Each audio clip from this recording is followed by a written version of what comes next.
तो अभी हम लोग 2D रिप्रेजेंटेशन के बारे में डिस्कस कर रहे थे, जिसमें हमने कुछ यूनिट सेल्स का डिस्कस भी कर लिया था। फर्स्ट हमने सिंपल क्यूबिक का डिस्कस किया था, दूसरा हमने BCC का डिस्कस किया था, थर्ड हमने FCC का डिस्कस किया था, फोर्थ हमने ECC का डिस्कस किया था।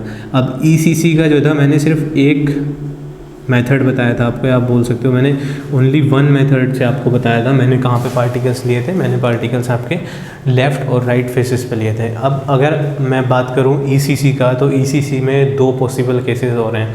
पार्टिकल को आप टॉप और बॉटम ले सकते हो, सपोज़ आप किसी रूम में हो तो आप रूफ और फ्लोर ले सकते हो, और लेफ़्ट राइट फेस को छोड़ के फ्रंट और बैक फेस भी ले सकते हो। तो आप उससे ट्राई कर सकते हो खुद से कि उसके बाद उसका अरेंजमेंट कैसा होगा। तो नेक्स्ट अभी हम बात करने वाले हैं, अभी हमने इससे पहले DCC यूनिट सेल पढ़ा था। DCC यूनिट सेल तो आप सबको बताया था मैंने, DCC से पहले हमने टेट्राहेड्रल ऑक्टाहेड्रल वॉइड्स के बारे में पढ़ा था। जब तक टेट्राहेड्रल ऑक्टाहेड्रल वॉइड्स क्लियर नहीं होंगी तो DCC क्लियर नहीं होगा, और DCC में जब तक आपको लोकेशन नहीं पता होंगी तो आप 2D रिप्रेजेंटेशन वाला काम उसमें नहीं कर सकते हो, 2 डायमेंशन में उसको रिप्रेजेंट नहीं कर सकते हो। तो अभी हम DCC को रिप्रेजेंट करेंगे अगर 2 डायमेंशन में। तो आपको पता है कि DCC में जो हमारे पार्टिकल्स प्रेजेंट होते हैं वो कहाँ पे होंगे, इन DCC यूनिट सेल जो पार्टिकल्स प्रेजेंट होंगे corners plus face centre plus alternate tetrahedral voids में। अब चूँकि हम पढ़ चुके हैं total number of tetrahedral voids आपकी 8 होंगी FCC की अगर बात करें तो। क्यूबिक अगर हम क्रिस्टल की बात करें तो हमारे पास जो टोटल टेट्राहेड्रल वॉइड्स होंगी वो हमारे पास 8 होंगी। 8 में से 4 टेट्राहेड्रल वॉइड्स में DCC में फिल्ड होती हैं। तो जैसे मैंने दिखाया आपका फेस सेंटर वाले पार्टिकल को मैंने A B C D E and F से रिप्रेजेंट किया है। ये बैक फेस का पार्टिकल है, ये फ्रंट फेस का पार्टिकल है, और जो टेट्राहेड्रल वॉइड्स में पार्टिकल प्रेजेंट है उनको मैंने 1 2 3 4, ये हमारा जो अरेंजमेंट है इसको मैं पहले भी आपको बता चुका हूँ कि आपको जनरली रिप्रेजेंट कैसे करना है। आप बैक कॉर्नर को लो, वहाँ से एक W बनाओ और वो फ्रंट कॉर्नर को टच कराए, तो ये हो जाएगा आपका जो रिप्रेजेंटेशन है। यहाँ पे हमारी 2 टेट्राहेड्रल वॉइड कवर हो जाएंगी, वॉइड नंबर 1 वॉइड नंबर 2, और ये जो पॉइंट है ये आपका फेस के सेंटर पे जो पार्टिकल प्रेजेंट है वहाँ से होके जाएगा। W का जो मिडिल पार्ट है वो फेस के सेंटर पे जो पार्टिकल है वहाँ से प्रेजेंट होके जाएगा। नेक्स्ट जब हम बात करेंगे कॉर्नर्स बॉटम वाले पार्ट की, तो बॉटम वाले पार्ट में आपको करना है फ्रंट वाला कॉर्नर लेना है और यहाँ से M बनाना है जो कि हमारा लास्ट वाले कॉर्नर को जाके बैक फेस के कॉर्नर को जाके मैच करे। तो ये आपका DCC का एक परफेक्ट अरेंजमेंट हो जाता है। तो अब हमने रिप्रेजेंट करना है 2D में, मतलब हमें जैसे हमने FCC सिंपल क्यूबिक के लिए क्या किया था, कोऑर्डिनेट्स पे लिखा था 0 1 0 1 ऐसे स्क्वायर। BCC के लिए हाफ बीच में आके आ गया था, हाफ सेम रहा था 0 1 0 1, मिड में हाफ आ गया था। FCC में कोऑर्डिनेट्स पे 0 1 था, मिड में हाफ था, देन 0 1 था। इस टाइप से हम इन सब के केसेस में देख रहे थे। इसी टाइप से हम देखेंगे DCC के केस में। तो DCC के केस में आपको कुछ तो आइडिया लग गया होगा कि हम कितने कहाँ से कैसे पार्टिकल अरेंज करेंगे।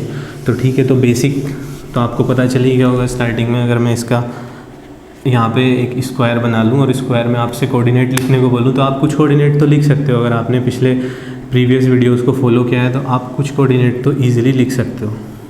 प्रॉब्लम कहाँ पर आएगी वो अभी देखते हैं। तो आप 0 1 लिख सकते हो, सिंपल क्यूबिक की तरह से 0 1 लिख सकते हो, बहुत ही इजीली लिख दोगे 0 1 0 1 0 1। बिकॉज इस पार्टिकल को जब हम 2D में प्रेजेंट करेंगे तो ये यूनिट डिस्टेंस है, और जब ये पार्टिकल सपोज ये एक फेस है, ये एक फेस है, एक पार्टिकल यहाँ पे प्रेजेंट है, एक पार्टिकल यहाँ पे, जब मैं इस पार्टिकल को बैक में प्रेस करूँगा तो ये कितना डिस्टेंस ट्रेवल करेगा 1 यूनिट। तो इसको रिप्रेजेंट करने के लिए हमने 0 1 0 1 0 1 0 1, ठीक है, इतना के लिए। नेक्स्ट जब हम बात करेंगे कि ये फेस सेंटर वाला पार्टिकल है तो इसको भी आप इजीली लिख लोगे। इसका कोऑर्डिनेट क्या हो जाएगा, यहाँ पे हाफ, यहाँ पे भी जो फेस सेंटर पे प्रेजेंट है उसका कोऑर्डिनेट क्या हो जाएगा हाफ, यहाँ पे भी जो फेस सेंटर पे प्रेजेंट है उसका कोऑर्डिनेट हाफ, यहाँ पे भी जो फेस सेंटर पे प्रेजेंट है उसका कोऑर्डिनेट हाफ। तो ये फेस सेंटर कॉर्नर वालों का क्लियर है, फेस सेंटर का क्लियर है। अब एक चीज़ और, यहाँ पे जो फेस सेंटर जो बैक फेस में प्रेजेंट है उसके लिए कोऑर्डिनेट 0, और जो फ्रंट फेस में प्रेजेंट है उसके लिए कोऑर्डिनेट 1। इतना तो आप सबको क्लियर है, इतना तो अभी हम एफसीसी के केस में भी हमने किया था, तो यहाँ तक तो कोई प्रॉब्लम नहीं आएगी। अब जो प्रॉब्लम आएगी वो आएगी आपको टेट्राहेड्रल वॉइड्स की लोकेशन डिसाइड करने में। सपोज़ मेरे पास ये एक क्यूब है, इस क्यूब की एज लेंथ हमने 1 कंसिडर किया है, तो जो ये वाली टेट्राहेड्रल वॉइड होगी वो इस डिस्टेंस से कॉर्नर से 1/4 पे प्रेजेंट होगी। अगर मैं इसको कॉर्नर कंसीडर कर रहा हूँ, इसको मैं एक एक्सेस मान रहा हूँ जहाँ से मैंने XYZ ड्रॉ किया है, इसको मैंने ओरिजिन लिया है। अगर मैं इस पॉइंट को ओरिजिन कंसीडर कर रहा हूँ तो ये वाली टेट्राहेड्रल वॉइड्स मेरी 1/4 डिस्टेंस पे प्रेजेंट होगी। 1 यूनिट का 1/4। सपोज़ मेरे क्यूब की लेंथ 1 है तो इसके 1/4 डिस्टेंस पे प्रेजेंट होगी। और इसी टाइप से अगर मैं इस वाले की यूनिट सेल की, इस वाले टेट्राहेड्रल वॉइड की बात करूँ सेकंड वाले की, तो ये 3/4 डिस्टेंस पे प्रेजेंट होगी। अगर आप इसको विजुलाइज करना चाह रहे हैं तो आप ऐसे देख सकते हैं। सपोज़ ये मेरा क्यूब है, ये इसका बैक फेस है और ये इसका फ्रंट फेस है, ठीक है। तो मैंने यहाँ से इसके बैक फेस से एक डब्लू ऐसे बनाया जो इसके नीचे होता हुआ इसको फेस को टच करते हुए यहाँ पे आ गया। और जो ओरिजिन है वो ओरिजिन मेरा यहाँ पे है, डायरेक्ट इसके नीचे, जेड एक्सिस के नीचे। यहाँ मेरा इस वाले कॉर्नर पे मेरा यहाँ पे ओरिजिन है और ये पार्टिकल मेरा पहले यहाँ गया, फिर यहाँ से मिड को टच किया, फिर इस कॉर्नर पे गया। तो ये पार्टिकल जब ओरिजिन से मैं कंसिडर करूँगा तो कुछ फर्स्ट वॉइड यहाँ पे होगी आपका, तो ओरिजिन से इसका डिस्टेंस होगा 1/4। और जब ये पार्टिकल इस फ्रंट कॉर्नर पे पहुँचेगा तो फ्रंट कॉर्नर पे टोटल डिस्टेंस कितनी हो जाएगी 1। अब टोटल 1 हो गई, लेकिन ये पार्टिकल कहाँ होगा, कहीं 1 से पीछे, तो ये कहाँ पे होगा 3/4 डिस्टेंस पे। इसी टाइप से अगर मैं इसकी बात करूँ तो ओरिजिन यहाँ पे है और ये पार्टिकल हमारा यहाँ से स्टार्ट हुआ है, तो ये किस डिस्टेंस पे होगा 3/4 पे। और ये जब यहाँ तक पहुँच जाएगा तो वॉइड नंबर 4 कहाँ होगी 1/4 डिस्टेंस पे। तो अगर मुझे यहाँ पे लोकेशन अगर डिफाइन करनी है टेट्राहेड्रल वॉइड की, तो यहाँ जो वॉइड होगी वॉइड नंबर 1, उसके कोऑर्डिनेट क्या आएगा 1/4। जो वॉइड नंबर 2 होगी उसका कोऑर्डिनेट क्या आएगा 3/4। जो वॉइड नंबर 3 होगी उसका कोऑर्डिनेट क्या आएगा 3/4। और जो वॉइड नंबर 4 होगी उसका कोऑर्डिनेट क्या आएगा आपका 1/4। तो ऐसे आप DCC के कोऑर्डिनेट्स को डिफाइन कर सकते हैं। अब एक मेथड और है जिससे हम DCC बता सकते हैं। जनरली मेथड नहीं है, बस मेरा अरेंजमेंट चेंज हो जाएगा। अब आप ये भी बोल सकते हैं ना यहाँ पे कि मैंने यही क्यों लिया, अल्टरनेट टेट्राहेड्रल वॉइड्स तो मेरी यहाँ से भी स्टार्ट हो सकती थी। बिल्कुल, आपकी एक टेट्राहेड्रल वॉइड यहाँ से भी स्टार्ट हो सकती है। तो अभी हम उस अरेंजमेंट का भी देख लेते हैं, उसके अकॉर्डिंग 2D प्रेजेंटेशन कैसे बनेगा। तो अभी हमने थोड़ी देर पहले डिस्कस किया था जो DCC है, तो DCC वाला हमारा ये स्ट्रक्चर भी पॉसिबल है। और इसके केस में मैंने आपको कोऑर्डिनेट्स बताए थे 2D रिप्रेजेंटेशन में। क्या बनाया था हमने, एक स्क्वायर के कॉर्नर पे 0 1 0 1 सिंपल क्यूबिक की तरह। इसका सेम था आपका, यहाँ तक सेम था, हाफ 0 1 0 1। यहाँ पे भी आपका फेस सेंटर की वजह से FCC का जो होता है ना एग्जैक्टली इसका सेम था, ठीक है। उसके बाद क्या था, उसके बाद हमें सिर्फ कौन सी लोकेशन डिफाइन करनी थी, जो कि हमारे पार्टिकल्स टेट्राहेड्रल वॉइड में प्रेजेंट थे। तो टेट्राहेड्रल वॉइड में जो पार्टिकल प्रेजेंट थे उनकी लोकेशन डिफाइन करने के लिए मैंने अभी आपको बताया कि जो लास्ट, अगर हम ओरिजिन यहाँ पे कंसिडर कर रहे हैं तो ओरिजिन के रेस्पेक्ट में जेड एक्सिस एक साइड और जेड एक्सिस वाला यहाँ जो ये पार्टिकल, आप इसको पार्टिकल नंबर सपोज A' बोल दो, तो जो A' है वो डायरेक्टली ओरिजिन के ऊपर लाई करता है। और जो टेट्राहेड्रल वॉइड होगी वो यहाँ से स्टार्ट होगी। सपोज मैं जिस भी रूम में बात कर रहा हूँ, मैं उस रूम का एक कॉर्नर ले लेता हूँ, उस कॉर्नर से मैं थोड़ा आगे चलता हूँ, तो कॉर्नर से आगे चलते ही एक हमारे पास टेट्राहेड्रल वॉइड आ जाएगी। तो ये टेट्राहेड्रल वॉइड इस ओरिजिन के रेस्पेक्ट में 1/4 डिस्टेंस पे प्रेजेंट होगी।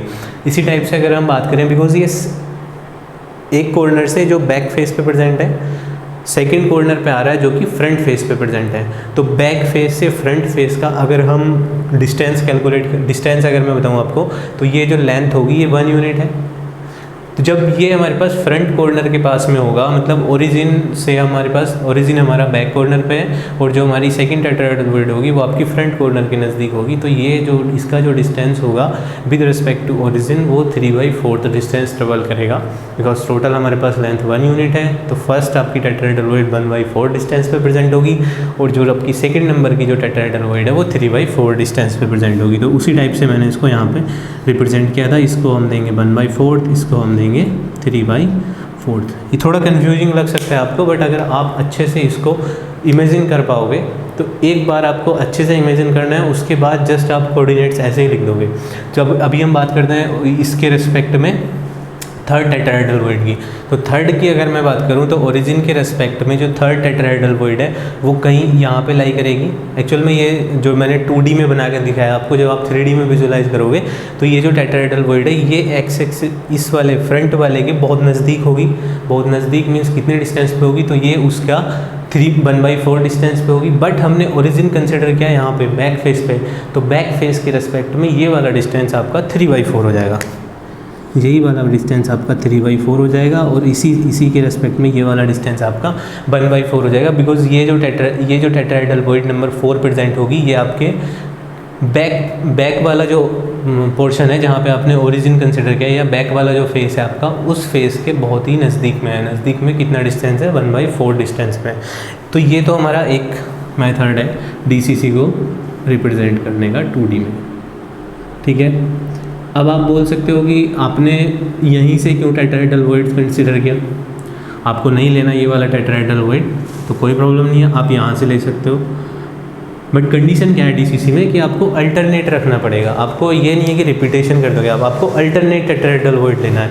तो आप यहाँ से कंसिडर करो, इसको ले लो या इसको ले लो, उसमें नथिंग चेंज, कुछ भी चेंज नहीं होगा उसमें।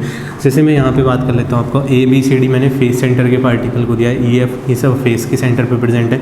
कोऑर्डिनेट्स वाले पार्टिकल को मैंने ब्लैक से रिप्रेजेंट किया है, बाकी सब कुछ सेम है। बस इस बार क्या है, आपका जो टेट्राहेड्रल वॉइड नंबर 1, 2, 3, 4 है उनकी पोजीशन चेंज है। पोजीशन किसके रेस्पेक्ट में चेंज है? पुराने वाले DCC के रेस्पेक्ट में। मैंने यहाँ से ये वाला वॉइड कंसिडर किया था, इस बार मैंने इस वॉइड को कैंसिल कर दिया है, मैंने इसका अल्टरनेट वॉइड लिया है। मैंने पहले फ्रंट फेस से स्टार्ट करके देन मैं बैक फेस पे गया। यहाँ पे भी मैंने ओरिजिन, अगर मैं इसको ओरिजिन कंसिडर करूँ तो मैंने इस बार इनकी पोजीशंस को थोड़ा सा चेंज कर दिया। मैंने पहले टेट्राहेड्रल वॉइड्स इंक्लूड नहीं किया था, इस बार मैंने वो वाला टेट्राहेड्रल वॉइड इंक्लूड कर लिया। तो अगर आप यहाँ से कोऑर्डिनेट लिखना चाहें तो भी सेम ही है। आपको यहाँ पे अगर लिखना है खुद से तो एक बार वीडियो पॉज कीजिए और खुद से लिखने के लिए ट्राई कीजिए। इस वाले स्ट्रक्चर के कोऑर्डिनेट्स बहुत अच्छे से आपको क्लियर हो जाएगा पढ़ना। वैसे मैं आपको बता देता हूँ एक बार कि जो बेसिक सिनेरियो है वो सेम रहने वाला है, मीन्स फेस सेंटर तक हमारा सेम रहने वाला है, तो इस पर टाइम वेस्ट नहीं करेंगे। 0 1 हाफ 0 1 हाफ 0 1 जस्ट आपका हाफ 0 1, ये इस टाइप से आपका ये पहले FCC की तरह से ही सेम रहने वाला है। 0 4 back face and 1 4 front face पे जो पार्टिकल प्रेजेंट है, 0 4 E एंड 1 4 F। देन अब यहाँ पे स्टार्ट होता है बेसिक फंडा आपका। तो अब मैं सबसे पहले बात करता हूँ वॉइड नंबर 3 का। तो वॉइड नंबर 3 की आप पोजीशन बता सकते हैं, वॉइड नंबर 3 कहाँ पे प्रेजेंट होगा इस बार। तो वॉइड नंबर 3 क्या है, आपके ओरिजिन से हम डिस्टेंस ट्रेवल कर रहे हैं। ओरिजिन से हम सपोज़ ये मेरा बैक फेस है और ये मेरा फ्रंट फेस है, तो मैं बैक फेस पे मेरा ओरिजिन ये है, तो मैंने ओरिजिन से यहाँ से ऐसे ट्रेवल करना स्टार्ट किया और मैं कहीं अभी यहाँ पे हूँ, तो मैं ओरिजिन से इतना डिस्टेंस ट्रेवल किया। अगर मैं इसको ऐसे लीनियरली देखूँगा तो मेरी वॉइड यहाँ पे होगी, तो ये जो डिस्टेंस होगा ना, ये वाला ये डिस्टेंस होगा वो मेरा 1/4 होगा। तो इस बार वॉइड नंबर 3 का कोऑर्डिनेट क्या होगा आपका 1/4। उसी टाइप से जब हम बात करेंगे वॉइड नंबर 4 की, तो ये मेरा बैक फेस है, ये मेरा फ्रंट फेस है। तो हम यहाँ सपोज़ मेरा ओरिजिन है, तो हम यहाँ से चले ऐसे, हम वापस फेस के सेंटर पे गए और फिर हम यहाँ पे आए ऊपर। तो ये मेरा बैक फेस है, ये फ्रंट है, ये बैक फेस है। तो यहाँ पे इसका distance with respect to origin क्या हो जाएगा आपका 3/4। इसी टाइप से सिमिलर टाइप से हम ऊपर लिख सकते हैं। फ्रंट फेस से हमने मूव करना स्टार्ट किया, तो पहले हमारे पास टेट्राहेड्रल वॉइड आ गई और हमारा ओरिजिन बैक फेस पे है, तो हम इस वॉइड नंबर 1 का जो कोऑर्डिनेट देंगे वो ओरिजिन के रेस्पेक्ट में क्या देंगे 3/4 और इसका देंगे हम 1/4। तो अभी आप दोनों मेथड से, ये भी DCC का रिप्रेजेंटेशन, ये DCC का रिप्रेजेंटेशन। DCC में आपका कुछ चेंज नहीं आता है। आप अगर जस्ट सिंपल इसको एक बार अगर आप विजुलाइज कर लोगे तो आपको बहुत इजी हो जाएगा। आगे वाले कभी भी सॉलिड स्टेट में आपको प्रॉब्लम नहीं आएगी फिर विजुलाइजेशन में।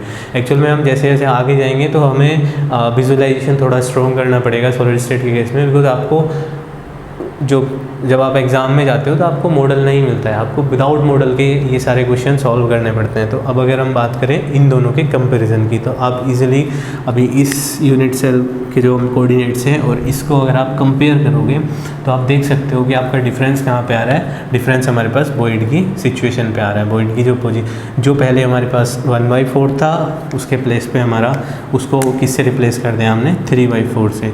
और ये जस्ट डिस्टेंस का रिप्लेसमेंट क्यों हुआ, बिकॉज हमने इस बार वॉइड्स की पोजीशन चेंज कर दिया था। पहले हम कुछ और वॉइड्स ले रहे थे, इस बार हमने कुछ और वॉइड्स लिए, बट जो रिपीटेशन है वो अल्टरनेट रिपीटेशन है, मीन्स जो वॉइड्स हैं वो अल्टरनेट वॉइड्स हैं अभी भी। तो डीसीसी का मस्ट कंडीशन क्या है, आपको जो हमने टेट्राहेड्रल वॉइड्स लेनी है वो हमें अल्टरनेट वॉइड्स लेनी है, अल्टरनेट वॉइड्स जिनमें कि हमारे पार्टिकल्स प्रेजेंट होंगे। तो ये था आपका डीसीसी तक का रिप्रेजेंटेशन, जो कि अभी हमने अच्छे से देख लिया है डीसीसी यूनिट सेल तक का, बीसीसी, सिंपल, एफसीसी, ईसीसी, और इसके बाद ये लास्ट था हमारा डायमंड क्यूबिक यूनिट सेल का 2D में प्रेजेंटेशन। इसके बाद मैं आपसे डिस्कस करूँगा इन्हीं सभी यूनिट सेल का 3D में प्रेजेंटेशन, कि अभी हमने 3D से 2D में कन्वर्ट किया, बट हमने 3D में सिर्फ इनकी पोजीशंस को चेक किया था, हमने इनको कोऑर्डिनेट नहीं दिया था, हमने इनको अभी XYZ की वैल्यूज़ नहीं दी थी। तो अभी मैं आपको इसमें XYZ की वैल्यूज़ भी काउंट करनी बताऊंगा, जो कि बहुत इजी पड़ेगा आपको 2D में समझने के बाद में। 3D में आपको बहुत इजी पड़ने वाला है ये कोऑर्डिनेट सिस्टम। तो अभी हम बात करेंगे इसके बाद सारे यूनिट सेल का, सिंपल से लेके DCC तक का 3D में प्रेजेंटेशन।